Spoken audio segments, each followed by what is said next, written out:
नमस्कार दोस्तों, मैं हरजीत सिंह आपका स्वागत करता हूं साइंटिफिक सनातन में। दोस्तों, स्वामी विवेकानंद एक बहुत बड़ी शख्सियत थे। बहुत सारे लोग स्वामी विवेकानंद को धर्म की दृष्टि से देखते हैं और उनको केवल धर्म गुरु ही समझते हैं। लेकिन दोस्तों, स्वामी विवेकानंद को केवल धर्म गुरु समझना एक भ्रामक धारणा है। वे महान शिक्षक थे। उन्होंने भारतीय ज्ञान परंपरा को बहुत ही अच्छे तरीके से लोगों के सामने रखा था। अमेरिका, यूरोप से लेकर अन्य देशों में उन्होंने इन शिक्षाओं को बड़े ही सरल तरीके से लोगों को समझाया था। लेकिन दुर्भाग्य से आजाद भारत में उनके शिक्षण को दरकिनारे कर दिया गया और उनको मात्र रिलीजियस श्रेणी में रख दिया गया, मानो उनकी शिक्षाओं की बच्चों और युवाओं को आवश्यकता ही नहीं है। लेकिन दोस्तों, उन्होंने युवाओं के लिए, बच्चों के लिए बहुत सारी शिक्षाएं दी, बहुत सारी ऐसी बातें बताई जो जीवन में आगे बढ़ने के लिए काम आती हैं। हमें लगता है युवाओं को ये शिक्षाएं जरूर माननी चाहिए। बच्चों के माँ बाप को भी ये शिक्षाएं सुनकर अपने बच्चों को जरूर बतानी चाहिए। तो दोस्तों, आइए जानते हैं विवेकानंद जी ने ऐसी क्या शिक्षाएं दी, ऐसी क्या सीख दी जो नित्य प्रति जीवन में काम आने वाली हैं। लेकिन दोस्तों, उससे पहले चैनल को सब्सक्राइब करना ना भूलें ताकि ऐसी ही रोचक जानकारियाँ हम आपके सामने लेकर आते रहें। दोस्तों, स्वामी विवेकानंद युवाओं को किसी भी देश की रीढ़ मानते थे। उनके अनुसार किसी भी देश को आगे ले जाने के लिए युवा ही सबसे अधिक परिश्रम करते हैं। ऐसे में उन्होंने युवाओं के लिए कई सारे मैसेजेस, कई सारी बातें बताई थी। सबसे पहले उन्होंने कहा था कि किसी भी कठिनाई से भागो नहीं, सीधे उसका सामना करो तो कठिनाई हल्की लगने लगेगी। कठिनाई की उपमा उन्होंने जंगली पशु से की थी और कहा था कि आंखें मिलाकर जंगली पशु के सामने खड़े हो जाओ, फिर देखो कि वह सहमता है या नहीं। इसी तरह उनका कहना था, कभी किसी बाहरी मदद की आस न करो, सारी शक्ति तुम्हारे अंदर ही है। सोच कर देखो तो अब तक जीवन में उसी से कुछ उपलब्ध हुआ है। फिर भावनाओं में न बहो, आवेश तीव्रता में जाने से शक्ति का व्यर्थ ह्रास होता है। व्यवहार करते हुए एकत्व की ओर बढ़ने, निकटता लाने वाली बात बोलो, न कि दूरियां बढ़ाने वाली। काम करते हुए सभी कर्मफल भगवान को अर्पित करते रहो, यह सोचकर कि यह उनका काम है। स्वामी विवेकानंद इसी बात को एक घरेलू उदाहरण के द्वारा बहुत ही अच्छे तरीके से समझाया करते थे।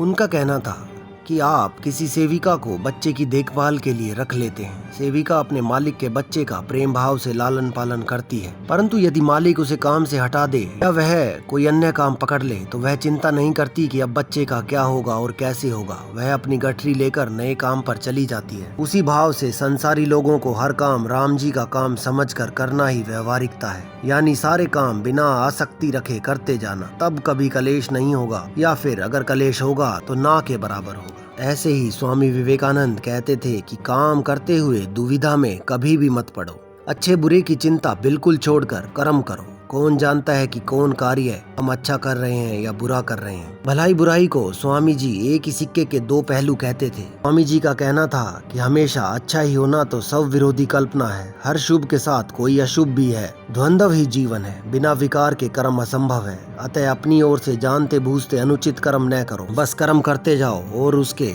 फल की चिंता कभी मत करो।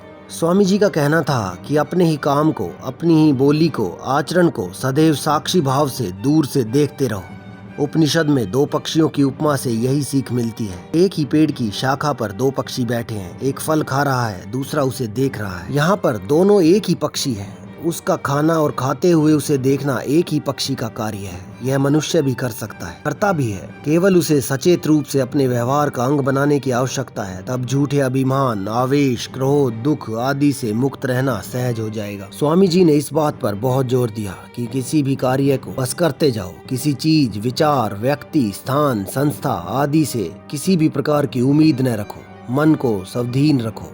परिवार और प्रॉपर्टी के लिए भी स्वामी जी ने बहुत ही अच्छे विचार व्यक्त किए थे। उनका कहना था, कभी भी किसी भी प्रॉपर्टी को या परिवार को अपना मत समझो। तुम्हें केवल यह समझना है कि इसको संभालने का काम भगवान द्वारा तुम्हें दिया गया है, क्योंकि यही सत्य भी है। उपनिषद के आरंभ में ही है, कस्य स्वेद धनम, धन किसका हुआ है। वैसे ही घर परिवार भी, यावत पवनो निवसति देह तावतः पृच्छति कुशलः गेह। सब कुछ अनित्य है। किसी का वर्तमान जीवन उसके असंख्य जन्मों में से एक है जो पलक झपकते ही बीत जाएगा। तुम्हें पता भी नहीं चलता कि कब बूढ़े हो जाओगे। ऐसे ही स्वामी जी ने अभ्यास के लिए बहुत जोर दिया है। स्वामी जी का कहना है कि अभ्यास से अहंकार कम होकर नष्ट हो सकता है। नित्य प्रति कुछ देर भी स्वाध्याय, योगाभ्यास और चिंतन से धीरे धीरे सच्ची कर्म भावना विकसित हो जाएगी। दुख कभी खत्म नहीं कर सकते, केवल इधर से उधर विस्थापित भर कर सकते हो, किंतु दूसरों की निरंतर भलाई करने से तुम्हारी आत्म शुद्धि होती है। स्वामी जी के अनुसार बिना स्वार्थ किया गया प्रत्येक कार्य हमारे पैरों की एक बेड़ी तोड़ देता है। बिन प्रतिदान की आशा से किया गया प्रत्येक शुभ विचार भी संचित होता जाता है। वह हमारी ही एक एक बेड़ी काटता है और हम अधिकाधिक पवित्र बनते जाते हैं। हमारा लक्ष्य मुक्ति है। यही सहज मानवीय स्वभाव है। मनुष्य की सारी छटपटाहट अंततः मुक्ति की ओर है। ऐसे ही दोस्तों, स्वामी विवेकानंद की शिक्षाएं शाश्वत ज्ञान प्रदान करती हैं, जो बच्चों के जीवन पर गहरा प्रभाव डालती हैं। विशेष रूप से अनुशासन को समझने और महत्व देने के मामले में उनकी अंतर्दृष्टियां, आत्म सुधार और नैतिक दृढ़ता के सिद्धांत बच्चों के मन में अनुशासन को स्थापित करने में मार्गदर्शन करते हैं। बच्चे भी स्वामी विवेकानंद से काफी कुछ सीख सकते हैं। स्वामी विवेकानंद का मानना था कि आत्म नियंत्रण व्यक्ति को मजबूत बनाता है। उन्होंने कहा कि जिस व्यक्ति में आत्म नियंत्रण है वह किसी भी परिस्थिति में स्थिर रह सकता है और अपने लक्ष्य की ओर बढ़ सकता है। बच्चों के जीवन में आत्म नियंत्रण का महत्व बहुत अधिक है, क्योंकि यह उन्हें अनुशासन और संकल्प के साथ अपने लक्ष्यों को प्राप्त करने में मदद करता है। इसके बाद दोस्तों, स्वामी विवेकानंद का कहना था कि सफलता केवल इच्छाओं से नहीं बल्कि कठिन परिश्रम और लगातार प्रयास से मिलती है। बच्चों के लिए इसका अर्थ है कि अनुशासन से अपने लक्ष्यों को प्राप्त करने में मदद मिलती है, चाहे वह पढ़ाई में हो, खेल में हो या अन्य किसी भी प्रकार की गतिविधि में हो। कठिन परिश्रम बच्चों को सिखाता है कि अनुशासन काम से बचने के बारे में नहीं है, बल्कि उन्हें समर्पण और दृढ़ता के साथ अपनाने के बारे में है। स्वामी विवेकानंद ने दिनचर्या बनाने और उसका पालन करने के महत्व पर भी जोर दिया है। उनका मानना था कि एक संरचित दिनचर्या व्यक्तिगत विकास और आत्म अनुशासन के लिए महत्वपूर्ण है। बच्चों के लिए रूटीन उन्हें समय का प्रबंधन करने में मदद करता है और जीवन में व्यवस्था की भावना प्रदान करता है। स्वामी विवेकानंद की एक और महत्वपूर्ण शिक्षा आत्म सम्मान और आत्म मूल्य की अवधारणा है। उनका मानना था कि अनुशासन का गहरा संबंध अपने आप को लेकर सकारात्मक छवि और आत्म सम्मान से है। बच्चों के लिए इसका अर्थ है अपने मूल्य को समझना और स्वयं को और दूसरों को सम्मान के साथ देखना। ऐसे ही स्वामी विवेकानंद ने दृढ़ संकल्प और सकारात्मक मानसिकता की शक्ति पर जोर दिया था। उनका मानना था कि एक अनुशासित मन वह होता है जो बाधाओं के बावजूद फोकस और आशावादी रहता है। बच्चों के लिए यह शिक्षा अपने लक्ष्य की ओर सकारात्मक दृष्टिकोण और दृढ़ संकल्प बनाए रखने के लिए प्रेरित करती है।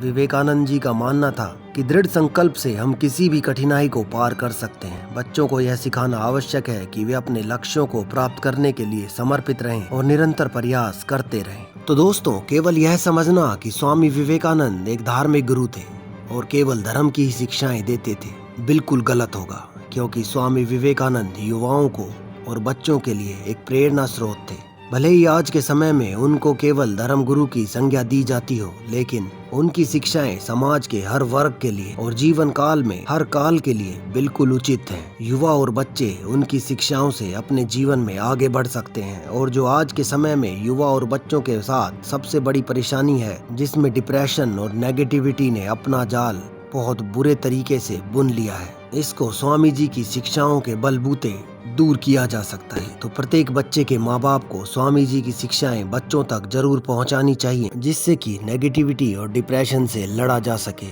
और जीवन को जीने का एक सकारात्मक रवैया बच्चों में और युवाओं में उजागर हो सके। तो आज की वीडियो में दोस्तों बस इतना ही। ऐसी ही रोचक जानकारियों के लिए देखते रहिए साइंटिफिक सनातन। धन्यवाद दोस्तों।